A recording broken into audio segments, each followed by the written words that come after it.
అరుణ్ జైట్లీ వేదికగా జరిగిన మ్యాచ్లో ఢిల్లీ జట్టు ముంబైపై 10 పరుగుల తేడాతో గెలిచి ప్రతీకారం తీర్చుకుంది. ఇదే సీజన్లో ముంబై జట్టు చేతిలో ఎదురైన ఓటమికి ఈరోజు ఢిల్లీ రివెంజ్ తీర్చుకున్న విధానం అద్భుతం.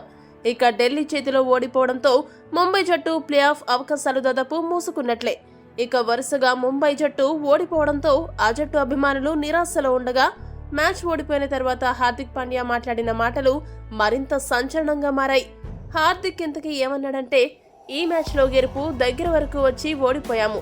ఫ్రేజర్ మెక్గర్క్ బ్యాటింగ్ చేసిన విధానం చాలా అద్భుతంగా ఉంది. అతను రిస్క్ తీసుకున్నాడు, రివార్డ్ అందుకున్నాడు.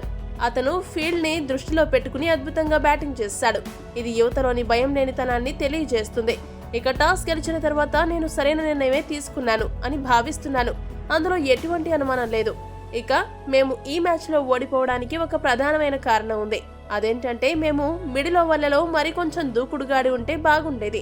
ముఖ్యంగా ఎడమ చేతివాటం ఆటగాళ్లు అక్షర్ పటేల్ బౌలింగ్ పై ఎదురుదాడి చేసి ఉంటే పరిస్థితి మరోలా ఉండేది. ఇక్కడే మా ఎడమ చేతివాటం బ్యాట్స్మెన్ తప్పు చేశారు. ఇది గేమ్ అవగాహన పరంగా మేము కోల్పోయిన విషయమని హార్దిక్ పాండ్యా చెప్పుకొచ్చాడు.